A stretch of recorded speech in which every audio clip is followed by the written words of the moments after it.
Muy buenas noches, bienvenidos a Palabra de Leuco. Arrancamos con un urgente porque lo amerita. Explosivas declaraciones aquí en la señal Todo Noticias de la doctora Elisa Carrió. Lo acaba de hacer en el programa que conducen Nico Viñaki, Carolina Moroso y Franco Mercuriali, aquí en TN. La doctora Elisa Carrió, a través de TN y a través de su tweet, ha hecho explosivas declaraciones a propósito de lo que está ocurriendo ahora en el Congreso de la Nación y a propósito de lo que está pasando en todo el país con este atropello institucional que el gobierno de los Fernández está llevando adelante. Rápido, sin ninguna otra reflexión, vamos a escuchar la primera de las declaraciones, el primer corte de la doctora Elisa Carrió aquí en TN, hace instantes. Hay como una especie de declaración de estado de sitio de hecho. Todo acto de fuerza, porque fuera del derecho, es un golpe de Estado. Definición, Quiroga la 10 busca el golpe de Estado. Es un golpe de hecho. ¿Por qué? Porque los legisladores tienen que debatir y tienen que presenciar y no se puede suprimir un poder del Estado, ni en razones de la pandemia. Golpe de Estado porque los legisladores tienen que sesionar. Le aclaro, recién lo conversaba con nuestros invitados, que de paso los saludo. Estoy hablando con el diputado nacional Alfredo Cornejo por Mendoza, presidente de la Unión Cívica Radical. Gracias por estar aquí. Con el doctor Ricardo López Murphy. Muy buenas noches. Una especie de retorno al primer escenario de la política de López Murphy. Digo, además de esto que acaba de decir, estado de sitio de hecho y golpe de Estado, a través de su Twitter calificó a Sergio Massa, al presidente de la Cámara de Diputados, de oportunista y golpista. Ahí lo estamos leyendo. Massa es un oportunista y un golpista. Se merece una denuncia penal por traición a la patria, artículos 29 y 36 de la Constitución Nacional. Primero, ¿qué dice el presidente de la Unión Cívica Radical de estas declaraciones de Carrió? Además, que usted es diputado nacional y que viene de allá del Congreso. Bueno, sin duda avalamos esas declaraciones. Hoy el Congreso, la Cámara de Diputados, ha trabajado, ha iniciado una sesión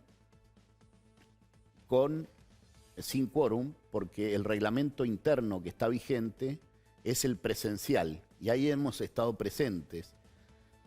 Es tan evidente que hemos estado presentes, que se ven las imágenes, que usted va a tener a Waldo Wolf, por lo que anticipó desde allí, que yo acabo de salir desde ahí, claro, venirme aquí para cumplir presencialmente con usted. Y sin embargo, las autoridades, Sergio Massa, no nos reconoce como presente, porque quiere hacer valer el protocolo virtual que ya está vencido. ¿Ya caducó? Que ya caducó. Y quiere tratar las leyes con ese protocolo virtual.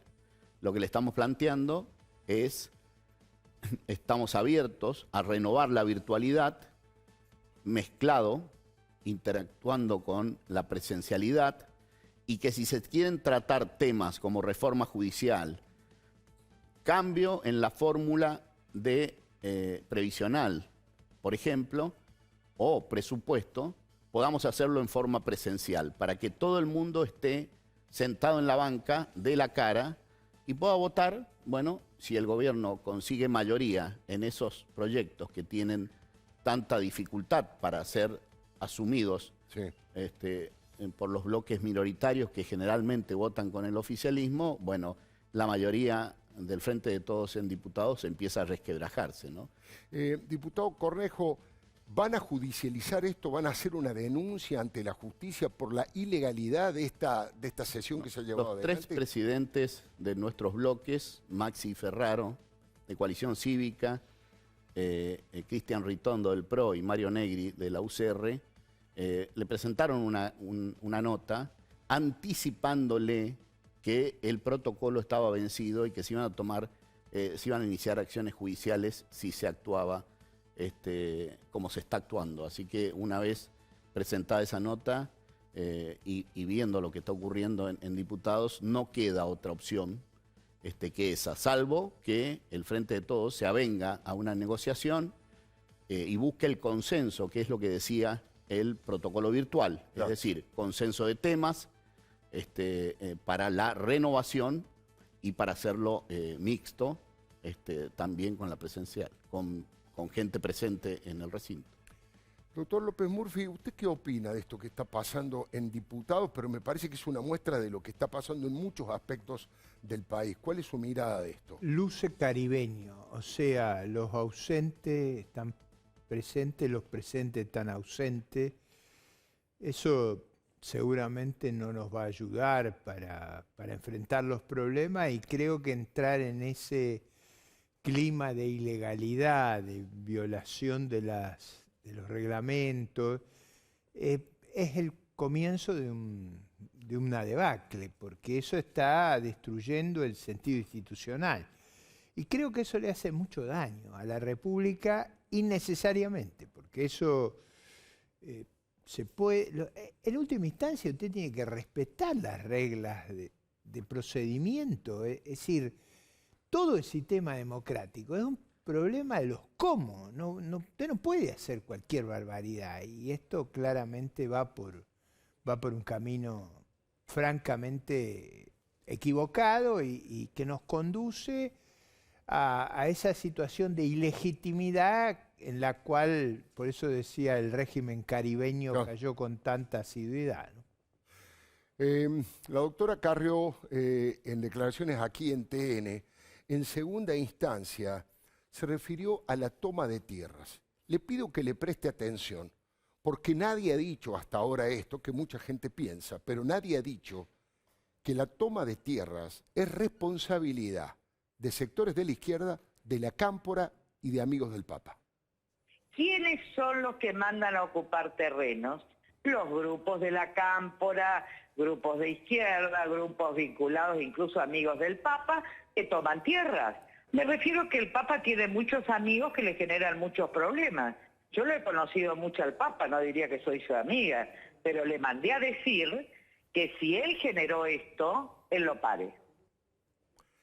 ¿Qué está pasando, diputado Cornejo, respecto de la toma de tierras? ¿A quién usted atribuye responsabilidades?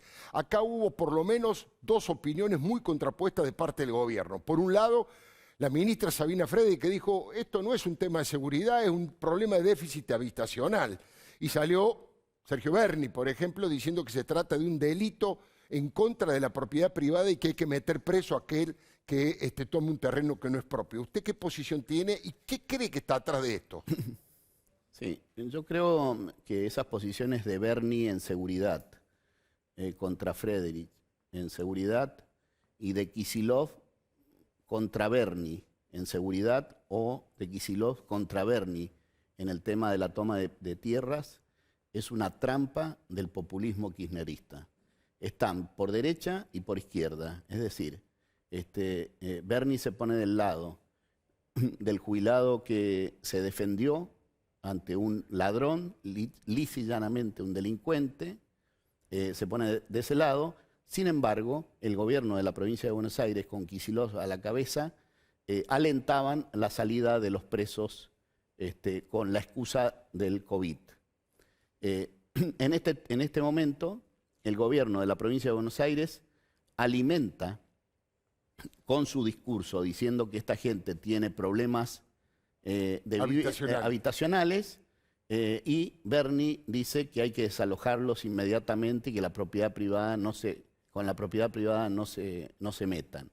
Entonces, esa esquizofrenia, que se dicen cosas distintas, tiende a tomar todo y representar a los dos sectores antagónicos. Y acá lo que debe primar es la ley, fundamentalmente la ley. No hay derecho, no tiene derecho nadie a invadir propiedad privada, y el Estado de Derecho y el gobierno debe trabajar para que eso no ocurra. El gobierno de la provincia de Buenos Aires debe impedir esas invasiones a propiedad privada y la justicia debe sancionar rápidamente. Todas esas cosas no están ocurriendo. Lo de Mascardi es de una gravedad inusitada y va en la misma dirección, en la dirección de un gobierno que protege a quienes violan el derecho de propiedad. Y cuando violan el derecho de propiedad, engañosamente plantean, no sé, parece que le están quitando tierras a Benetton. No, le están quitando tierras a personas que con su trabajo y su esfuerzo se han comprado un terreno, una casita en Mascardi, o que tampoco correspondería que se la quitaran a un gran empresario, no ese es el punto, sino que engañosamente, con relato, amparan la delincuencia. ¿Qué importa de dónde vengan? Es delito apropiarse de tierras. Está muy bien. Doctor López Murphy, el presidente Alberto Fernández no ha dicho una palabra hasta ahora. La señal es confusa por derecha y por izquierda, pero me parece que si no se reprime al delito y si se lo justifica desde el Estado, la señal que se da a la sociedad es muy peligrosa. Vamos para adelante con los delitos. Absolutamente. Usted está gestando una anarquía y está gestando una anarquía en el relato. O sea, digamos, han apañado los actos delictivos, los han justificado, los han denunciado a los que reclaman por los delitos. Es una cosa absurda. Claro, la ministra denunció a la gente que marchó preocupada y denunciando los delitos de ocupación. Y desde el mismo gobierno se argumenta en contra. Es decir, yo he vivido, desgraciadamente tengo los años que tengo, y yo he vivido estas contradicciones. Las viví en el 73, las viví en el 74, las viví en el 75. Yo observo ese clima de profundo desorden en el cual la responsabilidad del presidente es la más significativa, porque acá hay que poner claro, ¿se está del lado de la legalidad o se está del lado de la ilegalidad? ¿Se va a permitir transgredir todos los derechos de los ciudadanos y se va a volver a la selva y a que se defienda cada uno como pueda? ¿O vamos a respetar el monopolio de la fuerza del Estado? El monopolio de la fuerza del Estado es el primer atributo de la civilización. Claro. Cuando usted pierde ese atributo, cuando la violencia se puede ejercer indiscriminadamente, hemos dejado de ser una civilización humana, hemos vuelto a la selva. Es la ley de la selva, exactamente. La doctora Carrió también habló a propósito de que Axel Kicillof dice que no conoce la provincia, que Axel Kicillof lo culpa a Horacio Rodríguez Larreta y lo defiende Carrió muchísimo a Larreta y a Santilli y al gobierno de la ciudad, pero dice que Alberto se dio un abrazo mafioso con Moyano. Respeta la pandemia en el conurbano bonaerense y Kicillof y Fernández lo culpan al único gobernante en serio que tiene la Argentina hoy frente a la pandemia, que es Rodríguez Larreta, que está acompañado por un equipo de gente que sabe y que está en la calle. Santilli se agota en las calles y él se abraza con Moyano. Yo quiero que los pobres entiendan esto. El abrazo mafioso con Moyano, sin mascarillas, es la mejor prueba de un poder hipócrita. Diputado Cornejo, dos cosas le quiero preguntar. Recién Ricardo López Murphy planteó una idea que a mí también me preocupa porque yo también viví los 70, que es que el justicialismo en muchos casos no solamente quiere tomar todo con ese operativo de pinzas y es oficialismo y oposición a la vez, izquierda y derecha a la vez, sino que lo más riesgoso es que muchas veces traslada esa interna a toda la sociedad e incluso en términos de violencia. No debemos permitirlo, no debemos permitirlo. A mí me parece que la alternativa de Cambiemos genera equilibrio de poder. Y en la medida que mantengamos esa unidad, vamos a ser eficaces en que esto no nos lleve a esa situación de violencia. También creo que tenemos que ser muy exigentes con la justicia.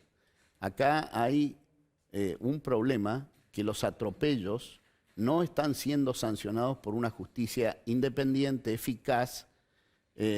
Por ejemplo, en el tema tierras, por ejemplo. Yeah.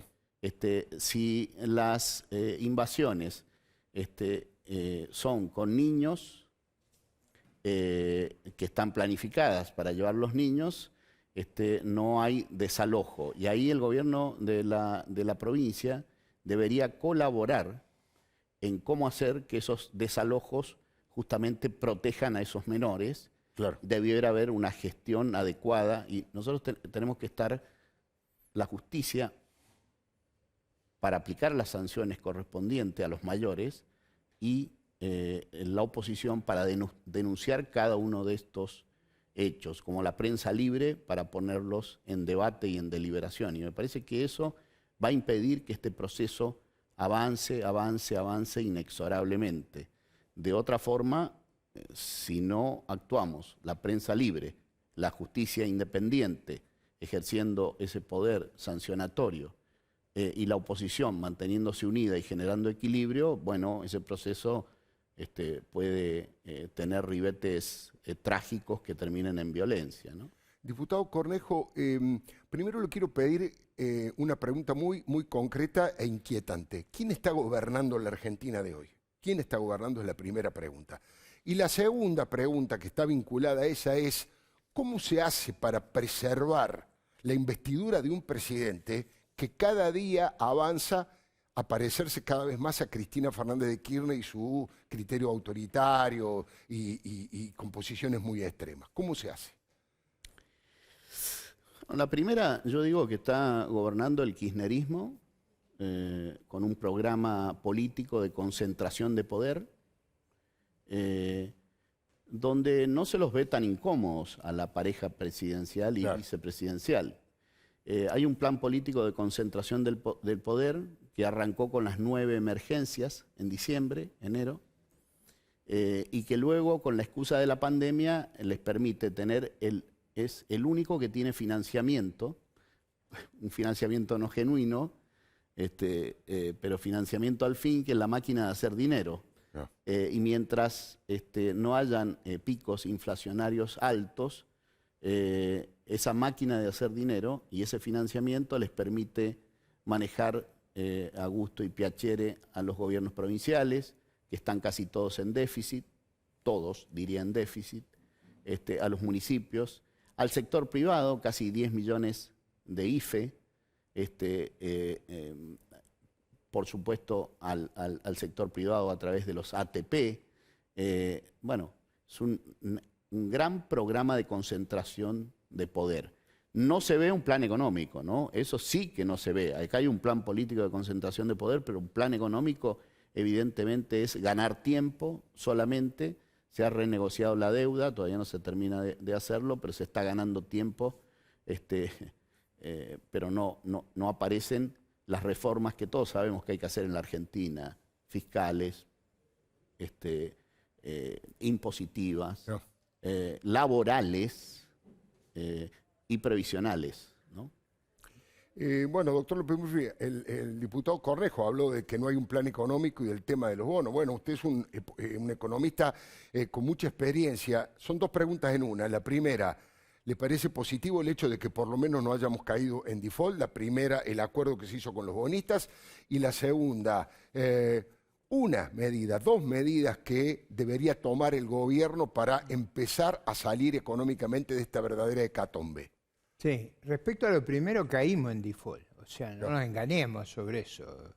Dejamos de pagar, no cumplimos y hemos reestructurado. Afortunadamente... ¿Caemos en default en este gobierno o en el gobierno de Macri, dice usted? Porque el presidente ha dicho que en el gobierno de Macri ya se había caído en default. Bueno, hubo en el gobierno anterior una reestructuración de deuda, se postergó el pago de la deuda, el diferimiento, eso es incumplir. De ahí empezó. Pero este gobierno también lo hizo. O sea, a mí me parece que negar el hecho que caímos en incumplimiento es una tontería. Caímos en incumplimiento. Eso se ha reencauzado y eso es una noticia positiva. Ahora, fíjese qué mal estarán las cosas, que con una noticia positiva no ha habido ese clima favorable que debería haber inducido eso. ¿Por qué? Porque al tiempo que se hacen esas medidas se toman acciones que comprometen el futuro de Argentina, como es este tema digital. O sea, sí, yo los veo atrasados y analógicos. Y nosotros necesitamos ir a la modernidad. Y las medidas que se han tomado nos alejan de la modernidad. Ahora usted me preguntaba, ¿qué haría? Bueno, yo un tema que creo que es muy decisivo es la inmensa crisis que tienen muchas pymes que han estado cerradas por la cuarentena cerca de 6 meses. Yo creo que vamos a necesitar un paquete muy importante en los acuerdos preventivos extrajudiciales, en la ley de concurso, en la ley de quiebra para poder darle una salida a toda esta gente de una manera inteligente. Yo he propuesto que se prorroguen al muy largo plazo las obligaciones fiscales de manera de hacer el espacio para que todas estas pymes puedan recuperar empleo y actividad. Yo no sé si, supongo que igual que yo usted lo ha hecho, Alfredo, yo he caminado por el microcentro, es devastador el panorama. Es pavoroso, es pavoroso. Es pavoroso, entonces yo digo, ¿cómo volvemos a hacer trabajar a toda esa gente? ¿Cómo volvemos a todas esas pymes a trabajar? Yo creo que vamos a tener que buscar un programa, en vez de estar distraído con una reforma judicial absurda, claro, costosísima, en un momento que el país está en una crisis enorme. ¿Ve? Una cosa que no hay que hacer es barbaridades. claro. Gastarnos la plata que no tenemos en reformas antojadizas, con tufillo impunidad. Lo que necesitamos es otra cosa, necesitamos concentrarnos en resolver problemas. Un problema muy grave es el que le acabo de plantear. Interesante, ¿eh? La doctora Carrió fue muy a fondo respecto de una parte de las tomas donde dice que hay una participación de los narcotraficantes, de los grupos de narcos. Eso es bastante sabido, comentado por la policía, por las autoridades. La presencia narco, sobre todo en algunos lugares del conurbano, es de terror. Ni hablemos en Rosario, por ejemplo. Pero le agregó que los narcos son punteros del Partido Justicialista. Los más afectados por la inseguridad son los pobres. En las villas no solo hay delincuentes, eso es mentira, es una minoría. En las villas trabaja mucha gente decente que viene del interior, que quiere que sus hijos progresen.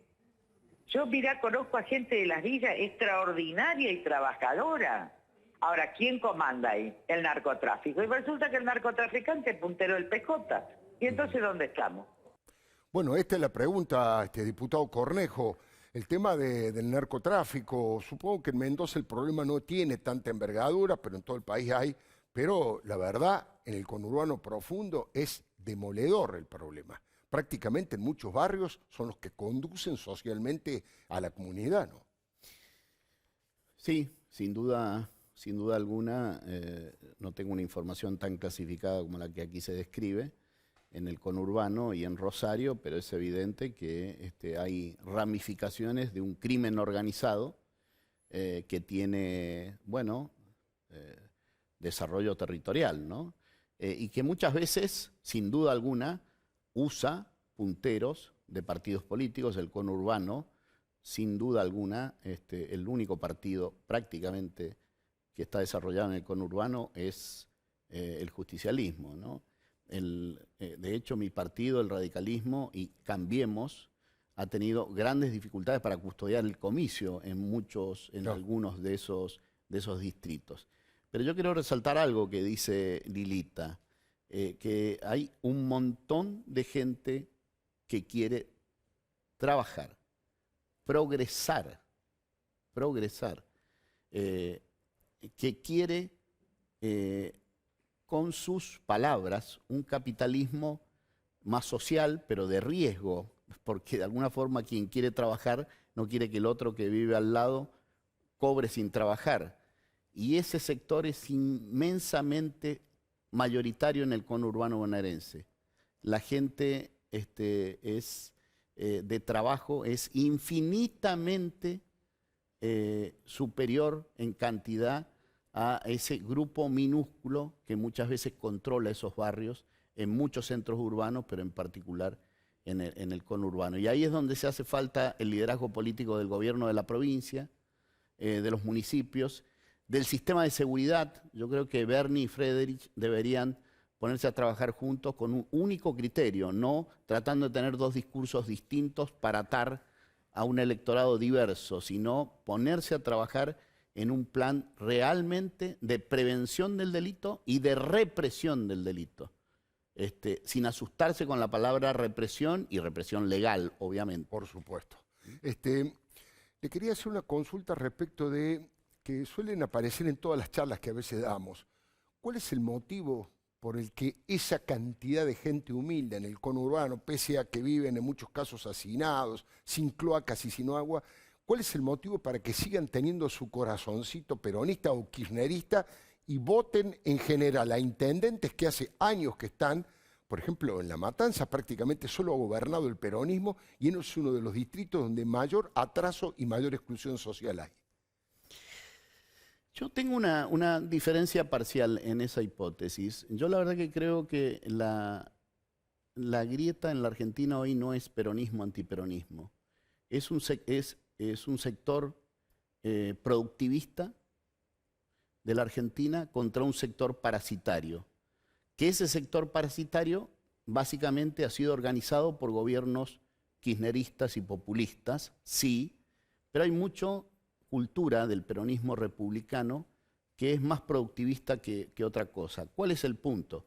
Que el partido político, justicialismo, se acomoda con el ganador y es un partido de poder, del Estado, no es un partido de la sociedad civil. Entonces quien está en el poder, si no uno nos explica cómo muchos gobernadores hacen la venia con el liderazgo de Cristina, cuando en realidad no piensan como ella, no actúan como ella, y ni quieren actuar como ella en muchos aspectos. Y en el conurbano creo que eso se ve de manifiesto. Yo diría que hoy la Argentina no es mayoritariamente esa cultura peronista, y en todo caso creo que son una minoría mejor organizada que la mayoría de los argentinos. Debemos preguntarnos por qué cometimos algunos errores para no organizar mejor esa mayoría. Y creo que es un desafío, que es un desafío político, es un desafío económico, es un desafío social, organizar al sector productivo y organizarlo políticamente para que gobierne la Argentina, ¿no? Me dice que está el diputado Waldo Wolf allí a pasos del recinto. Diputado Waldo Wolf, ¿por qué no nos hace, disculpe usted, un poco de cronista? ¿Qué está pasando en este momento? ¿Y qué considera usted que ha ocurrido desde el punto de vista institucional? ¿Cómo es esto de que los diputados que están presentes, sentados en sus bancas, figuran como ausentes? Buenas noches. ¿Qué tal, Alfredo? En primer lugar, pedirle disculpas porque yo me había comprometido a ir al canal y al piso, y le pido disculpas, pero ameritaba, cumpliendo con nuestro rol, que me quede acá, y le agradezco que me permita hablar de esta manera. Mire, yo acabo de hablar y la verdad que lo que es una vergüenza, si usted ve el tablero de presencia, figuramos ausentes, los sentados. Esto no le falta el respeto al diputado, le falta el respeto a la ciudadanía. Porque nosotros somos representantes de la ciudadanía. Es cierto que al Poder Ejecutivo lo votaron 12 millones de personas, pero a nosotros nos votaron 10 millones de personas. Y nos votaron para que estemos sentados acá, defendiendo el equilibrio de las instituciones, defendiendo el tercio que nos corresponde, acá el 45%, defendiendo denunciar, interpelar.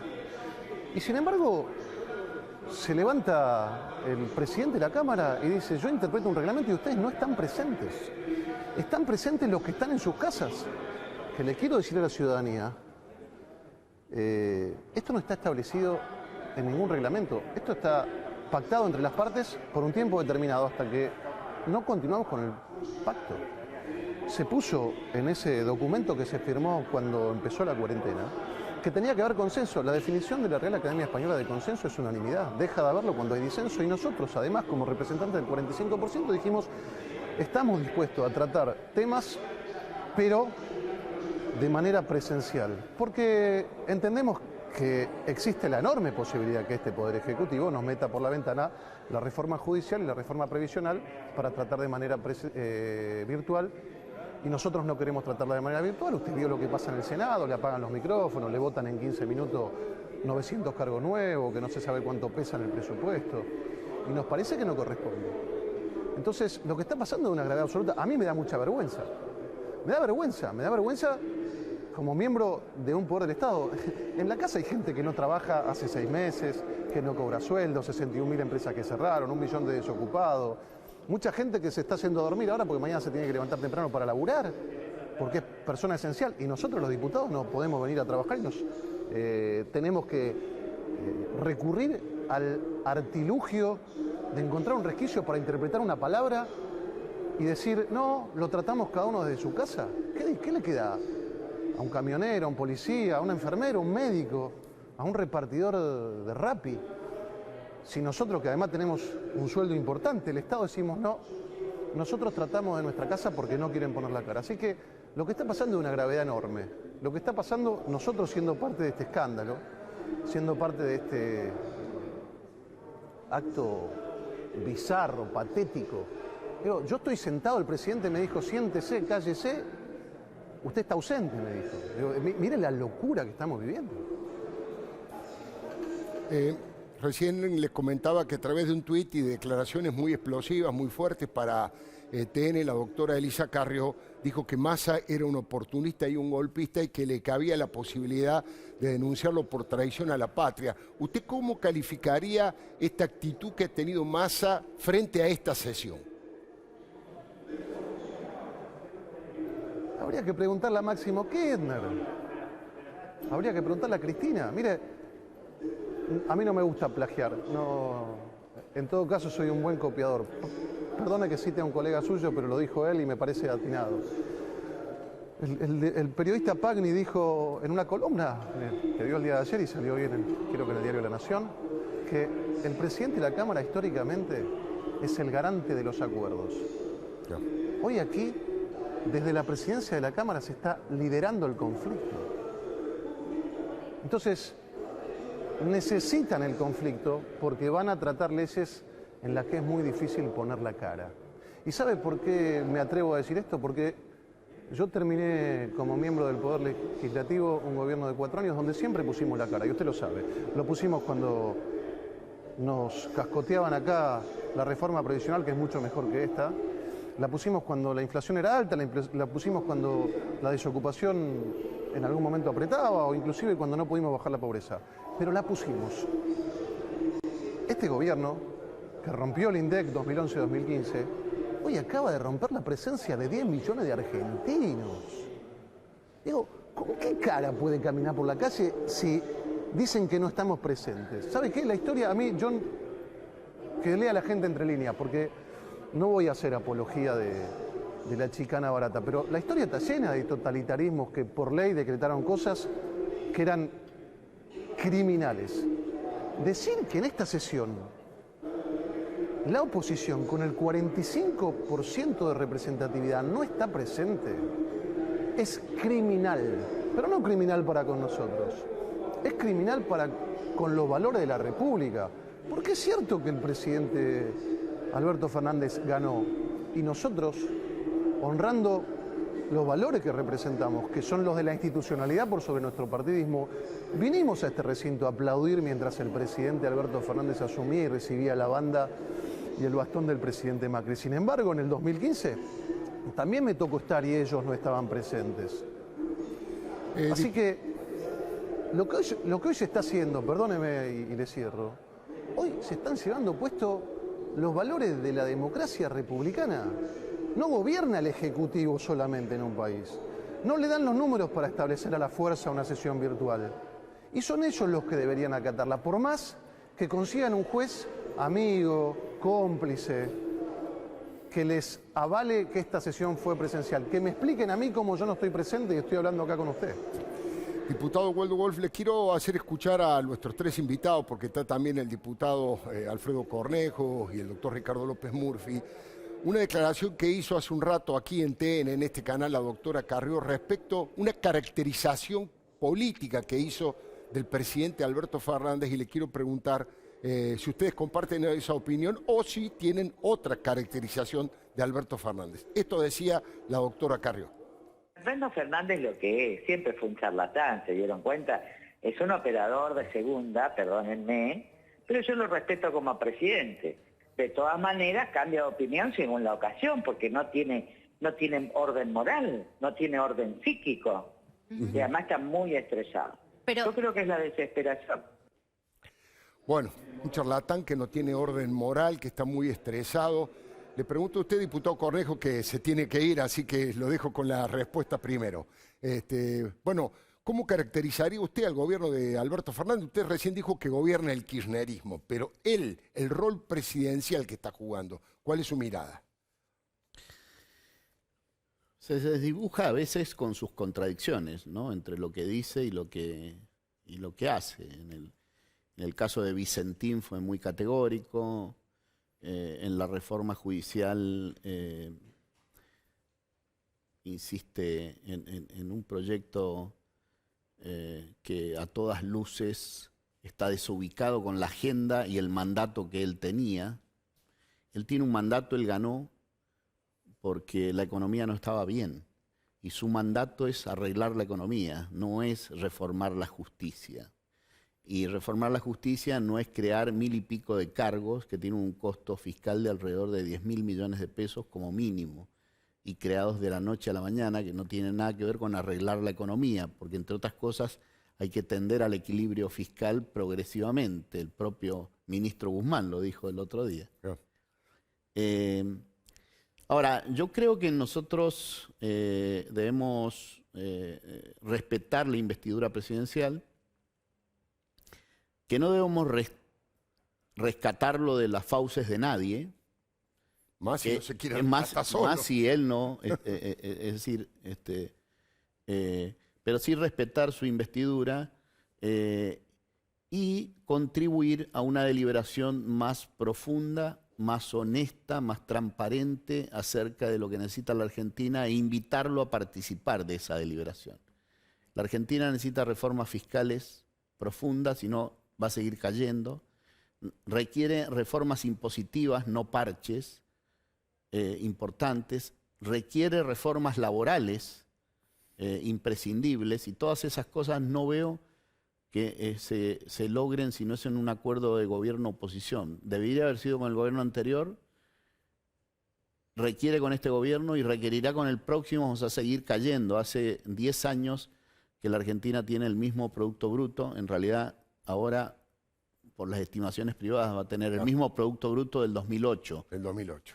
Eso realmente, es decir, es tan evidente que vamos de mal en peor, que si no buscamos regenerar la expectativa y no lo hacemos en un gran acuerdo nacional, difícilmente podemos, y una mejor economía necesita mucho de expectativa, y este gobierno se está comiendo su capital político rápidamente, ¿no? Le hago una pregunta, pero para una respuesta muy corta, porque se tiene que ir. Ahora le voy a preguntar al diputado Waldo Walsh lo que opina de Fernández y por supuesto a López Murphy, y les quiero dar mi opinión, mi columna editorial. ¿Le gustaría que Ricardo López Murphy se incorporara de alguna manera a Cambiemos, a Juntos por el Cambio? Rotundamente sí. Ricardo tiene mucho para aportarle a la Argentina y a un pensamiento de progreso social. Sus ideas institucionales, económicas, son muy útiles, no solo para Cambiemos, sino para la Argentina. Así que sería un orgullo, ¿no? Le agradezco mucho, diputado Cornejo, lo que dejo en libertad, porque sé que se tiene que ir. Qué compromiso el que lo puso. Enseguidita le voy a preguntar a usted si usted tiene ganas de sumarse a Cambiemos. Pero primero le quiero preguntar al diputado Waldo Walsh respecto del rol de Alberto Fernández, este charlatán sin moral, como lo definió la doctora Carrió. ¿Usted qué dice, diputado Walsh? Mire, yo no creo que el presidente de la Nación me esté mirando, pero tal vez alguien le acerca este video, Mariana. Espero. Para mí ha sido una gran decepción el presidente Fernández. Por supuesto que no lo voté y por supuesto que yo tenía expectativas de decepción, porque ha sido un hombre que siempre ha navegado en aguas de la mentira. Es un hombre que se ha contradecido de manera flagrante. Pero bueno, llegó al poder, y cuando uno llega a presidente, a mí no me tocó ni creo que me toque, pero yo me imagino que uno llega a presidente y se sienta en la sillón de Rivadavia y es el presidente de todos los argentinos. Uno llega a través de un partido político, tiene una ideología, pero es el presidente de todos los argentinos. Y yo estuve el 10 de diciembre aquí aplaudiéndolo al presidente y le voté leyes, le voté la ley, las leyes de emergencia, y le voté la ley para que refinancie o arregle la deuda, sí, porque entendí que era lo mejor que podía pasar, y pensé que iba a entender de que él no está para dividir y confrontar a los argentinos. Sin embargo, cada mañana cuando se levanta, vamos con las últimas declaraciones, ¿no? Que dice que le da vergüenza a la ciudad de Buenos Aires. ¿Qué quiere, que rompamos las cloacas en la ciudad de Buenos Aires? ¿No le da vergüenza a la provincia de Buenos Aires? ¿No le gustaría ir a la provincia de Buenos Aires y decirle a los feudos donde el peronismo gobernó 40 años seguidos ya? Copien a la ciudad de Buenos Aires para que las plazas tengan pasto, para que tengan juegos, para que tengan cloacas. Me gustaría un presidente de la nación que no ponga como ejemplo a Insfrana, un hombre que hace 25 años está perpetuado en el poder, que tiene 69% de empleados públicos y los niveles de pobreza más altos de la Argentina. No sé qué ecuación hace el presidente Fernández, no sé si está a tiempo o no. Créame, y me considero un hombre de valores. Algunos me creen, otros no, algunos estarán de acuerdo y otros no, pero así como lo apoyé y lo aplaudí el 10 de diciembre y le di el poder para negociar leyes que creo que eran lo mejor para la Argentina, si este hombre entiende que no es lo mismo confrontar desde el poder que desde la oposición, no hay teoría de los dos demonios, es el presidente de todos los argentinos, no le puede decir miserables a los empresarios, confundidos a los que se expresan. No puede no presentar su declaración jurada de quiénes fueron sus jefes cuando nosotros presentamos una declaración de fondo para comprar un automóvil o para ir a buscar un trabajo, tenemos que presentar un veraz. Entonces, yo no le voy a faltar el respeto. ¿Sabe por qué no se lo voy a faltar? Porque se lo falta él solo. Porque está desnudo, porque ya mucha gente está viendo que está haciendo un papel ridículo cuando va a un programa de televisión y se sienta 3 horas y dice este domingo voy a comer con seres queridos y dice que le hizo una carta astral a la secretaria legal y técnica. Así que lo invito al presidente de la Nación, está a tiempo, esta oposición que ha mostrado responsabilidad lo va a acompañar si se pone los pantalones y entiende que en este momento de la Argentina lo último que necesitamos es un presidente partidario, necesitamos un presidente de todos los argentinos. Diputado Waldo Wolf, le agradezco muchísimo, ha sido muy amable, gracias por conversar con nosotros allí en el Congreso y le quiero dar mi opinión. Ahora vamos a seguir conversando con el doctor López Murphy, pero todavía no le he dado un marco político a todo lo que está pasando. Cristina miente con frecuencia, pero no siempre miente Cristina. Cuando anunció el vamos por todo, estaba diciendo una verdad que está en el ADN de su resentimiento y de su ideología. Su nacional populismo surgió del ladri progresismo feudal y de la mezquindad y el maltrato personal. Mire, por eso es totalitaria. Por eso nada le alcanza. Su voracidad por el poder y por el dinero no tiene límites. Siempre va por más. Va por todo, como ella misma lo confesó. Mire, ungir a Alberto como presidente y sumar a Sergio Massa no fue producto de su generosidad o de su astucia táctica electoral. Ella y su guardia de hierro camporista desprecian profundamente a ambos, a Alberto y a Sergio, pero los utilizaron para volver al poder y ahora no los soporta. Es absolutamente consciente de que Alberto y Sergio fueron 2 de sus principales enemigos y ella no perdona. El rencor es su principal motor. Alberto le dijo de todo a Cristina y en todos los temas. Por eso ratifico que el archivo y Cristina son los principales enemigos del presidente. Alberto jamás va a poder borrar sus testimonios más anti-Cristina. ¿Se acuerda cuando le dijo que todo lo que ella hizo fue deplorable? Llegó a calificarla de cínicamente delirante y de psicópata. Toda su acción institucional es deplorable, todo lo que hizo en materia judicial es deplorable, toda su intromisión en la justicia es deplorable. Cuando yo digo de liderazgos delirantes, no hablo de un liderazgo delirante desde el punto de vista del enojo que me causa Cristina. Es un enojo, es un liderazgo cínicamente delirante, es un delirio cínico, es un delirio simulado. Es la fantasía de decir no escucho, es la fantasía de decir no les presto atención, es la fantasía de hacernos sentir, digan lo que quieran, que no me importa, porque la nieve ha templado mi espíritu, pero en verdad escucha todo, sabe todo y simplemente se hace la distraída. Impresionante esto, ¿no? Mire, Sergio Massa se asoció a Margarita Stolbizer y la utilizó con oportunismo para mostrarse como un cruzado contra la corrupción.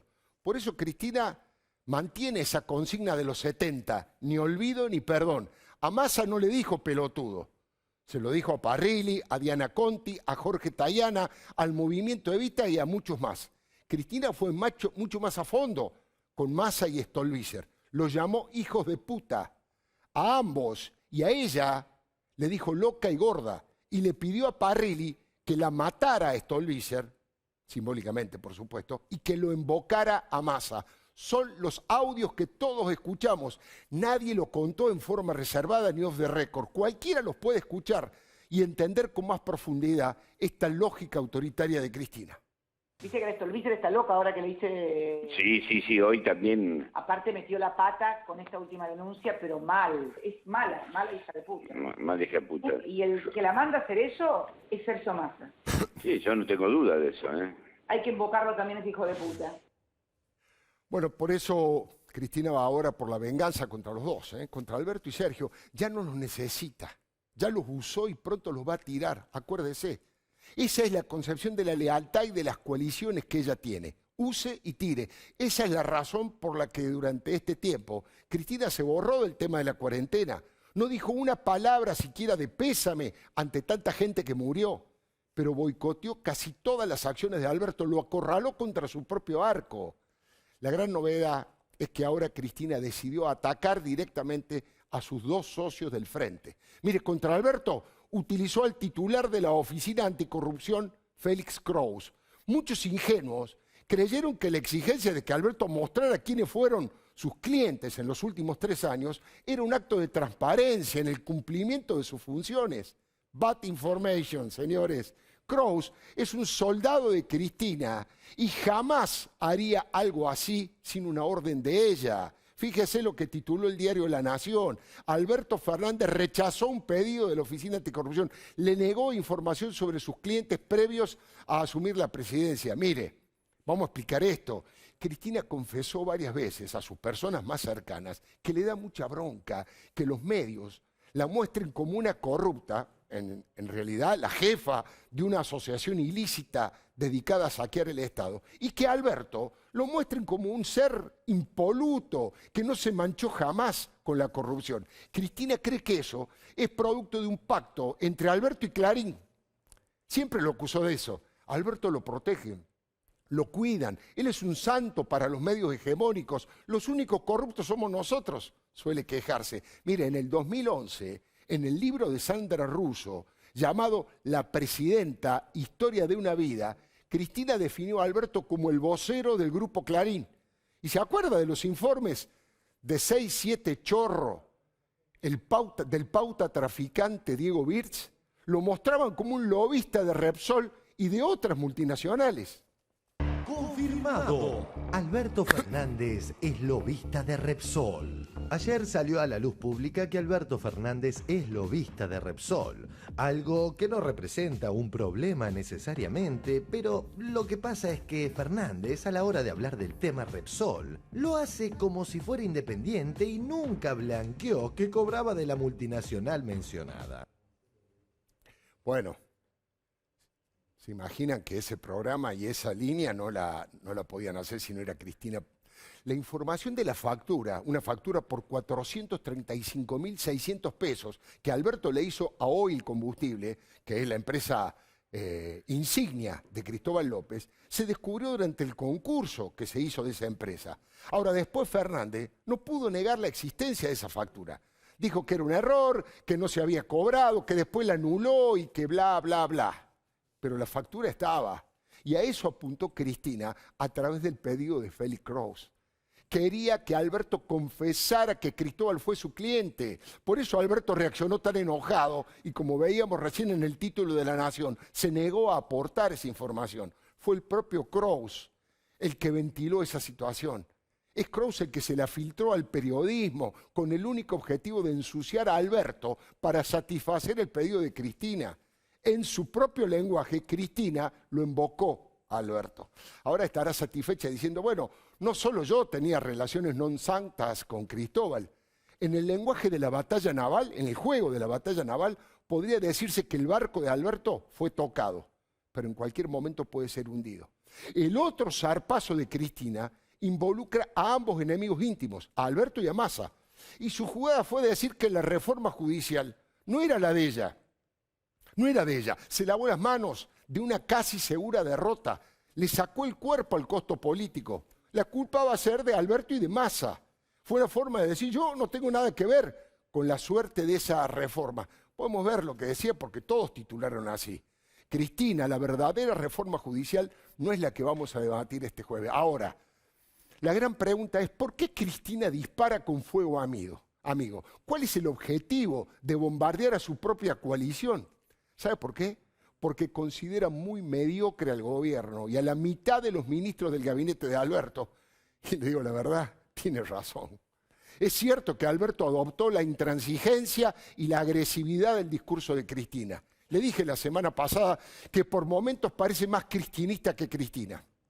Pero en la acción no pasa lo mismo. Da vueltas, es inseguro, dubitativo, va y vuelve, avanza y retrocede.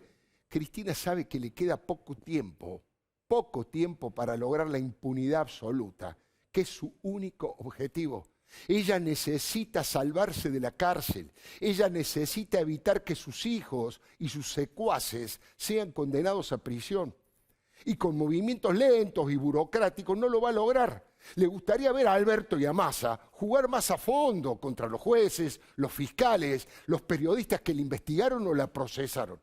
Cristina los quiere ver metiendo las manos en el barro por ella, forzar el sistema democrático y, si es necesario, desconocer las reglas, como ya está ocurriendo en el Congreso y acabamos de ver en diputados. Cristina sospecha con toda razón que por la hecatombe económica, la crisis social sin antecedentes, el fracaso de la gestión sanitaria, la explosión de la inseguridad, es muy probable que en las elecciones parlamentarias del año que viene el peronismo sufra una derrota importante. Y eso va a tener dos consecuencias inmediatas, dos por lo menos. Va a haber más legisladores opositores en el Congreso y los jueces se van a sentir con las manos libres para avanzar en los 8 juicios orales que le esperan a Cristina. 8 juicios orales, ¿escuchó? Y el resultado políticamente más importante va a ser el alto costo que va a tener que pagar a Alberto. Va a quedar muy erosionada su investidura y su fortaleza institucional. Y por ahí viene lo que le decía al principio, el vamos por todo de la reina Cristina y de Máximo, el príncipe heredero. La jugada macabra que ya hicieron 2 veces en Santa Cruz se llama golpe palaciego. Cristina dirá que Alberto es un tibio, una especie de Daniel Scioli canoso, y le dirá que se corra del medio, que va a gobernar ella. Y Alberto deberá enfermarse o simular una situación de ese tipo y dar un paso al costado. Mire, ojalá me equivoque porque eso sería una locura antidemocrática. Pero los Kirchner ya tienen antecedentes al respecto. Insisto, lo hicieron en Santa Cruz con Carlos Sancho y con Sergio Acevedo. Los entronizaron como gobernadores, ahí estamos viendo los títulos, y cuando ya no los necesitaron, los destituyeron. Fíjese lo que dice la información de todos los diarios de todo tipo. Mire, a ningún dirigente que respete la Constitución Nacional, las formas republicanas de gobierno y las libertades, se le va a ocurrir pegar semejante puñetazo destituyente. Pero los Kirchner ya lo hicieron. Está dentro de su lógica y con Cristina al mando del timón, radicalizarían su gestión a fondo. Sueñan con la expropiación de los medios, la colonización absoluta de la justicia y el avance sobre la propiedad privada. Y eso le va a dejar las manos libres para cumplir su objetivo. Convertir a la Argentina en Santa Cruz o en Venezuela. Quemar en el altar del lawfare todos sus juicios, encarcelar a los que fueron contra ella. Ese es el plan que Cristina tiene en la cabeza. Ojalá la realidad se oponga a semejante ataque a las instituciones, pero nadie debería subestimar el odio de Cristina. No tiene otro camino para defender su libertad ambulatoria. Nadie puede descartar este escenario que mantendría la apariencia de una democracia, pero que ocultaría el gen de una tiranía. La prueba más clara de que ese es el rumbo es el atropello al que se está sometiendo a los senadores y diputados hasta en el reglamento, como vimos hoy, la brutal avanzada contra Eduardo Casal o los jueces Leopoldo Bruglia y Pablo Bertuzzi, la frutilla de la torta, que es la ampliación de miembros de la Corte para someterla a la Corte y tener mayorías automáticas como en los tiempos de Carlos Menem. Mire, estamos atravesando un momento muy delicado e inquietante. Las turbulencias van a ir en aumento. La liberación de los presos, los grupos de choque sindicales, la toma de tierras son chispas que pueden encender la pólvora de la violencia. Y eso sería imperdonable en términos históricos. ¿Sabe por qué?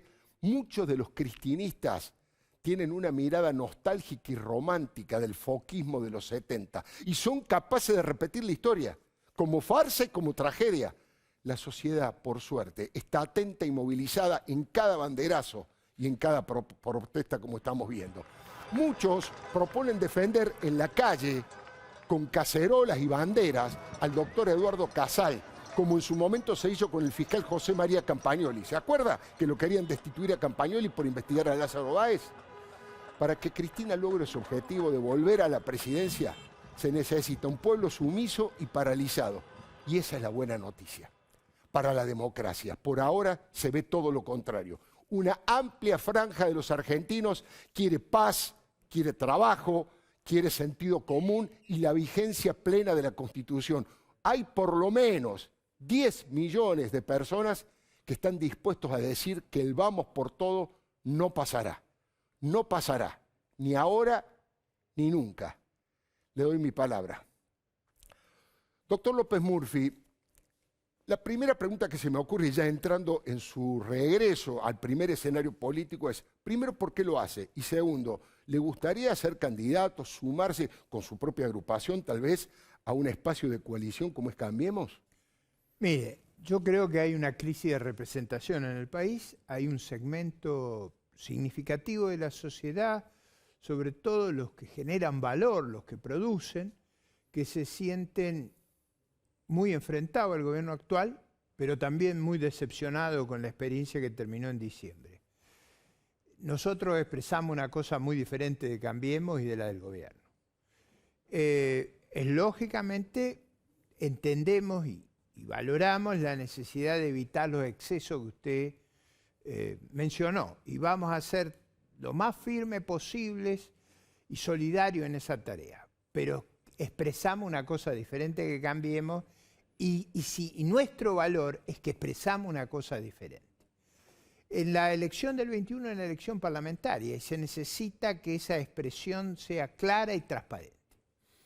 Lo único que yo he dicho, porque también lo tengo que decir con toda claridad, es que es vital impedir que hegemonicen el gobierno. Por eso nosotros hemos propuesto que cuando haya elecciones de senadores nacionales, en esos casos, estamos dispuestos a ir a la unidad, como estamos dispuestos a armar una gran coalición republicana en el 23. En el 21 creemos... En donde haya elección de senadores, ustedes apoyarían a Cambiemos. Nosotros iríamos a una competencia en la medida que nos podamos organizar, porque nos tenemos que organizar. Por supuesto, está comenzando, pero el objetivo... Nos estamos organizando para expresar algo diferente de Cambiemos. Nosotros tenemos muchas diferencias con lo que se hizo, expresamos otra lógica, otra visión del mundo, pero tenemos también conciencia de lo que enfrentamos. No. Entonces, si está en riesgo el control de los 2/3 de senadores, nosotros ahí no tenemos duda. Vamos a buscar que haya una candidatura a la oposición, obviamente vamos a competir para que sean los nuestros. Claro. Y vamos a hacer algo similar en el 2023. Nosotros en eso no tenemos confusión. El país no soportaría que este tipo de gobierno se prolongue más allá del 23. Por eso en eso he sido muy transparente desde el comienzo de mi discurso. Competir en el 21, converger a una gran coalición republicana en el 23, asegurarnos que no tomen el control del Senado.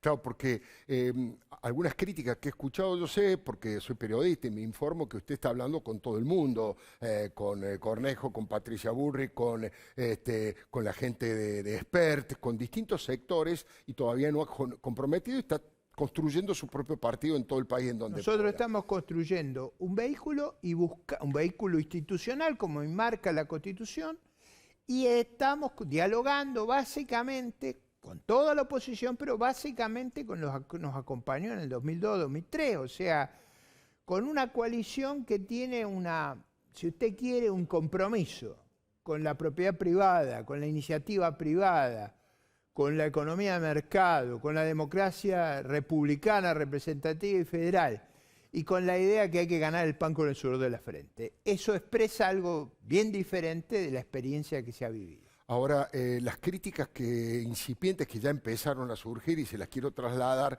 es que al igual que pasó con alguna experiencia tipo Esper o tipo algún otros personajes de menor impacto, bueno, posibilitaron el triunfo del kirchnerismo porque dividieron el voto, digamos, antipopulista, para llamarlo de alguna manera, ¿no es cierto? Y que ese es uno de los riesgos que se corre, que usted tal vez saque un porcentaje de votos importante, pero pequeño, y que, por supuesto, ningún kirchnerista lo va a votar a usted.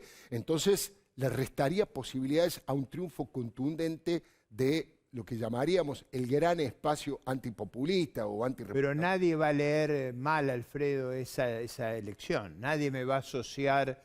¿Usted dónde me contaría? No, por supuesto que nadie lo va a acusar nunca de kirchnerista. Primer punto. Segundo punto.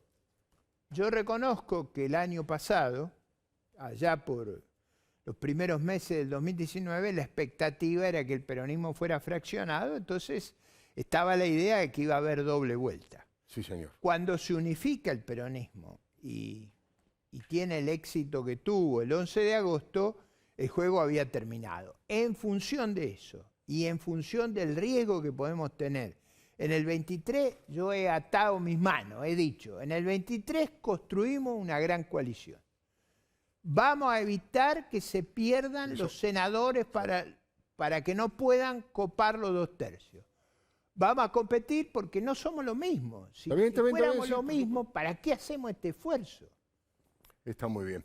Bueno, doctor, la última pregunta que le hago. ¿Qué es lo más grave que está ocurriendo desde lo económico, que es su gran especialidad? Y además de esto, que me pareció interesante lo que usted planteó, porque conociendo su historia no planteó una medida, digamos, de ortodoxia económica. Planteó una medida bastante, no quiero llamarla, pero sí pragmática y muy concreta respecto de patear para adelante algunas de las deudas y permitir que las pymes tengan algún tipo de oxígeno para crecer. Entonces, usted tiene una crisis que es brutal. Yo no sé si... Yo muchas veces no, creo que el gobierno no lee correctamente lo que está pasando. Claro. Nosotros estamos en una crisis brutal. Vamos a tener la más grande caída del producto de nuestra historia. Sí. Estamos viviendo una circunstancia excepcionalmente grave. La ley de concurso y quiebra está pensada para que una empresa fracase, no para que haya esta crisis que estamos. Entonces, yo creo que reencauzar la producción y el empleo va a ser una hazaña, no solo en la Argentina, en el mundo. Pero digo, mi problema es la Argentina. Entonces, ahí hay que pensar, yo creo, con una gran amplitud, un camino de salida a una situación extremadamente delicada. Y quizás la clave ahí está que el Estado que haga una moratoria a muy largo plazo, indexada, pero que le dé espacio al sector privado de reorganizarse y poner capital de trabajo. Dígame cómo van a abrir sino las empresas, cómo van a hacer para recuperar. No hay manera. Doctor, la última pregunta, que es una pequeña trampita, pero le aviso. Supongamos que este domingo hay elecciones. ¿Usted a qué, de lo que hay hoy en oferta en el escenario electoral, a quién votaría? ¿Porque más le guste o porque sea el menos malo? Excluyéndolo usted, porque usted todavía no está en carrera. No, usted no me fuerce a una respuesta que no voy a hacer. Nosotros tenemos que construir nuestro espacio, tenemos que... Mire, Alfredo, es muy importante esto. ¿Por qué? Porque usted tiene una fracción de la sociedad que usted tiene que canalizarla institucionalmente. Necesita darle espacio. Se han sentido rehenes en el pasado. Se han sentido que se gobernaba sin pensar en ellos. Nosotros queremos evitar eso. Queremos que la gente que tenga estas convicciones sienta que en el Congreso de la Nación están sus representantes. Me hacía acordar, doctor López Murphy, hay una famosa anécdota de Lee Iacocca, que era el CEO de Chrysler, histórico, un hombre extraordinario del empresariado, y un periodista le hizo una pregunta comprometida y le dijo, mire, no voy a consagrar su pregunta con una respuesta. Bueno, algo parecido. Muchísimas gracias por haber venido. Enseguidita vamos a tener aquí al doctor Carlos Clá. Ha hecho una investigación sobre uno de los temas más inquietantes que hay en la Argentina, que tiene que ver con las tomas de terreno, con esta definición, yo diría, inquietante y peligrosa de la ministra Sabina Frederick, que casi que no lo definió como delito. ¿Qué está pasando en el conurbano y qué está pasando en el sur con este sector autotitulado representante de los mapuches, cuando en realidad son una minoría extrema y violenta que no representa al pueblo mapuche, que en su inmensa mayoría es trabajador, es gente de paz y que se ha integrado a la vida nacional. Pero eso enseguidita, palabra de Leuco.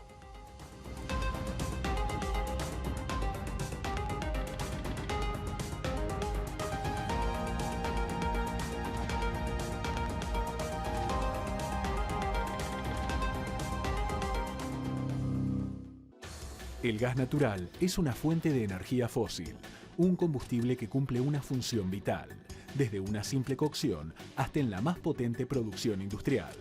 Adrián Mercado te invita a Expo Capipe Virtual 2020 para conocer más sobre energía, gas y petróleo. Del 10 al 20 de septiembre, la primera exposición 3D del sector petroenergético. Auspicia Adrián Mercado.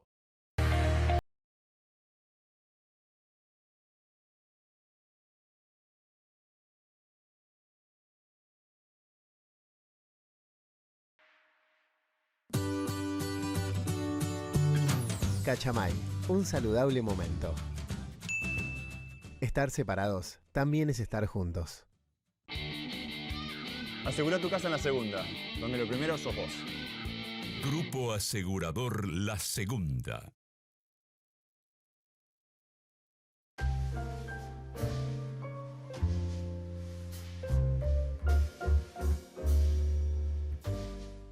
En Prevención ART, cuidamos a los que trabajan, cuidando el recurso más importante que tiene una empresa, la gente.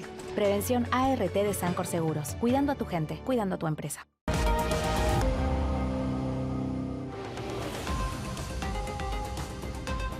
Bueno, lo prometido, un informe especial del doctor Carlos Clark que a todos nos inquieta, un tema peligroso, inquietante como son las tomas de tierras que se han ido multiplicando en la Argentina. Buenas noches, doctor. Buenas noches, Alfredo. Y tal como decías en la primera parte de este programa, la pregunta es, ¿cuál es la posición del Estado? Porque verdaderamente vemos que las tomas cada vez son más, cada vez se van popularizando. De hecho, es desagradable decirlo, pero parece que es un delito de moda, ¿no? Entre comillas, porque lo dijo Sergio Berni hace algunos minutos aquí en TN, 315 denuncias en la provincia de Buenos Aires solo en el mes pasado, de usurpaciones, de tomas, de todo lo que tenga que ver con intrusiones en la propiedad privada.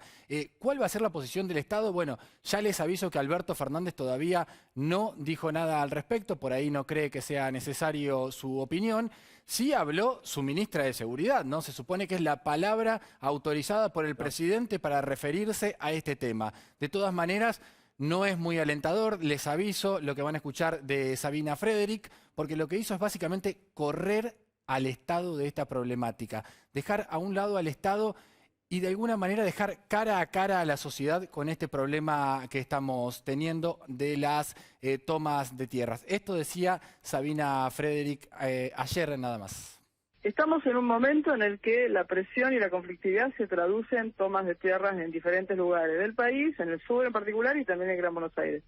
Ahora, ese no es un tema de seguridad. No es un tema de seguridad, es un tema de un déficit habitacional y una presión por el mercado de tierras que evidentemente hay que, paliarla con soluciones que se anticipen, ¿no?, a los problemas. Si no, estamos poniendo la solución del problema en solo los desalojos, que, digamos, si la justicia los ordena habrá que hacerlo. O sea, insisto, la provincia de Buenos Aires tiene una ley que suspende los desalojos hasta el 30 de septiembre. Y Nación tiene un decreto que lo suspende hasta mediados de marzo. Bueno, varias cosas de ahí. Sí. No es un tema de seguridad, dice un argumento jurídico muy endeble. Imagínate que no se podría juzgar a nadie porque habría que analizar por qué lo hizo, ¿no? Robaste algo, Alfredo. Ah, pero tiene una necesidad básica insatisfecha y por eso robó. En definitiva, la toma de tierra es un delito, está tipificado en el Código Penal, está consagrado a la propiedad privada en la Constitución Nacional, o sea, no hay demasiado debate al respecto. Después que hay otros problemas precedentes, por supuesto, y que el Estado se tiene que ocupar de resolverlo. Que el Estado debería resolverlo. Más vale, pero donde hay un delito, bien. Mire, le digo, en otro país del mundo, una ministra de Inseguridad, como es esta señora, en otro lugar del mundo yo hubiese tenido que presentar la renuncia al decir semejante barbaridad, porque es casi alentar que sigan con el delito, que sigan con la toma. Total, para Sabina Frederick no hay delito, no es un tema de seguridad. Y otro punto que decía sobre el final, por eso dejamos el final de toda su idea. Decía, bueno, en la provincia de Buenos Aires están suspendidos los desalojos hasta el 30 de septiembre y en Nación hay un decreto que dice que es hasta marzo. Bueno, eso está mal, en realidad en Nación todavía es hasta el 30 de septiembre, se está debatiendo a ver qué se hace después. De todas maneras, ese desalojo no está en el espíritu de la ley que consagraron. El desalojo al que ella hace referencia, el desalojo era para un inquilino que por estos meses de cuarentena no pudo pagar el alquiler, bueno, que no quede en la calle justo en el medio de la cuarentena. Esa era la idea. Un laburante que claro, no le alcanza la plata porque está suspendido, está muy bien que no lo pueden desalojar, pero alguien que intrusa, que invade un terreno, ¿cómo no lo van a poder desalojar? Mira, casi una invitación. Aquel que está dudando, escucha a Sabina Frederick y dice, bueno, me mando. Vamos, no va a haber ninguna represalia, al menos del Ministerio de Seguridad, que es quien tiene que tomar las represalias, al menos actuar, accionar sobre este tipo de hechos. Bueno, por lo que sucede en Villa Mascardi, que todos estamos al tanto y hemos escuchado en muchos lugares lo que está pasando, a 35 kilómetros de Bariloche, donde los vecinos mismos están diciendo, por favor, que esto no avance, ¿no? Que esta gente que se identifica, que se autopercibe como mapuche y que ni siquiera los mapuches reconocen, sigan avanzando en las tierras. Bueno, por eso y por esto que dijo, la ministra Sabina Frederick fue denunciada penalmente por un abogado de General Roca que la denunció por los siguientes delitos: incumplimiento de deberes de funcionario público, encubrimiento y abuso de autoridad, porque evidentemente, bueno, parte de lo que decíamos, ¿no?, son los argumentos de esta denuncia penal que tiene la ministra Sabina Frederick. Otros funcionarios de este mismo gobierno se manifestaron al respecto y, si se quiere, se diferenciaron un poco de la ministra de Seguridad. Decían esto al respecto. Si quieren, empezamos por Sergio Berni, que hoy habló aquí en TN. Y Sergio Berni decía, el que toma tierras en la provincia irá preso, detrás de las tomas están los movimientos sociales y lúmpenes. Fueron algunas de las definiciones de Sergio Berni. Si quieren, seguimos. Habló también Sergio Massa. Es muy probable que evaluemos la posibilidad de que aquel que realice una toma de tierras se le caigan todos los beneficios como la asignación universal por hijo o el IFE. Es muy probable, es una cosa eventual, para adelante, pero bueno, es la idea de Sergio Massa.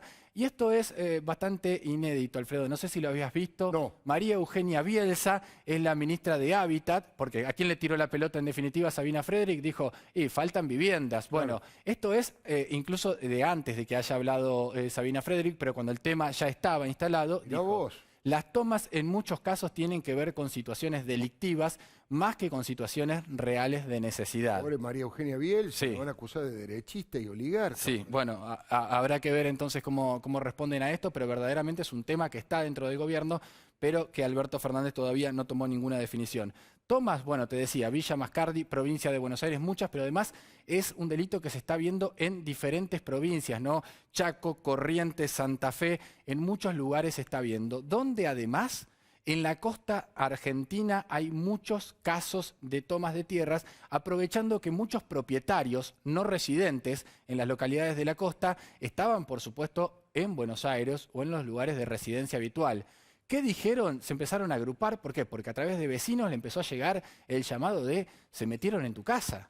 Imagínate en la desesperación, estás en cuarentena, no podés ir a ningún lado, se metieron en tu casa, te avisan, ¿no? Entraron en tu terreno. ¿Qué van a hacer este viernes? Probablemente, si no cambian de opinión, van a marchar aún con la cuarentena y con el impedimento que significa poder transitar por una ruta e ir hacia otro lugar. De todas maneras, van a marchar hacia la costa porque quieren ver qué está sucediendo con sus propiedades, nada más y nada menos, porque muchos de esos recibieron el llamado de tu casa está intrusada, se metieron en tu hogar, saben que después va a ser casi imposible sacarlos por las mismas definiciones que está dando el gobierno. Y si querés, como última reflexión, esto que decíamos, ¿no? La idea de la ministra de Seguridad corriéndose del eje, ¿no? Corriéndose de lado y dejando a la sociedad contra la sociedad, básicamente lo que está poniendo es en riesgo lo que puede ser con el estado pacífico, ¿no? de supervivencia. Hablaban en Río Negro, en off, algunas fuentes de esto va a ser una carnicería, porque en definitiva lo que está pasando es que están poniendo a los vecinos frente a aquellas personas que quieren tomar tierras. Claro, si el Estado no se ocupa de darte seguridad, la gente se siente desprotegida. Es una incitación a la violencia, a la justicia por mano propia. Por eso digo que es gravísimo lo que ha dicho la ministra. Absolutamente. Bueno, coincido con eso y simplemente eso para redondear y para terminar la idea. La verdad es que el Estado justamente lo que está haciendo en este momento era lo único que no tenía que hacer. Correrse y decir nosotros no vamos a hacer nada. Es una invitación a que aquel que dudaba en tomar un terreno o en usurpar una casa, verdaderamente lo haga. Bueno, interesante, muchísimas gracias. El informe del doctor Cla, una perlita para el final, ¿no? El gobierno no solo no combate estos delitos, en muchos casos los fogonea y simpatiza. De hecho, hace poco hubo una pelea entre la Cámpora y el Movimiento Evita para ver quién se hacía cargo de una de las tomas de terreno. Y le digo más, ¿sabe quién ha sido la abogada del líder de estos mapuches violentos en la Patagonia? De Jones Guala, que ahora está preso en Chile. La abogada Gómez Alcorta, Elizabeth Gómez Alcorta, ministra de este gobierno y compañera de militancia de Juan Grabois. Algo de razón tenía la doctora Carrió cuando hablaba del rol de algunos amigos del Papa. Ya venimos.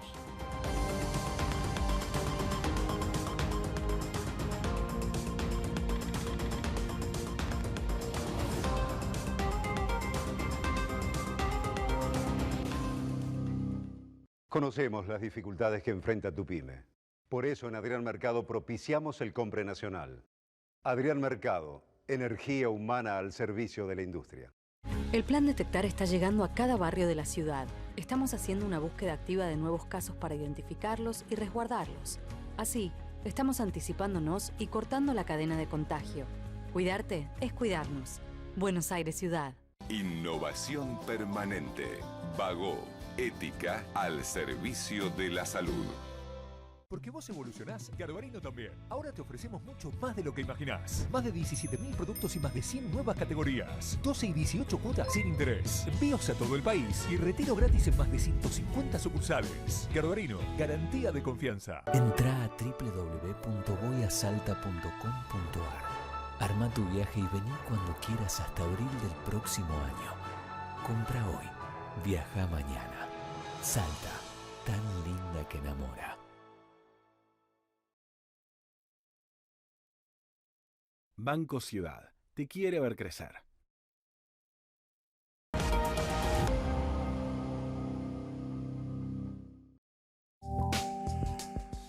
Bueno, muchísimas gracias por todo, por el acompañamiento de siempre, por supuesto, y si se quedó con una parte que la quiere volver a ver, si la necesita para reproducirla, alguno de los portales que suelen reproducir este programa, lo puede hacer poniendo en Google ledoymipalabra.com todo junto o eldiariodeleuco.com.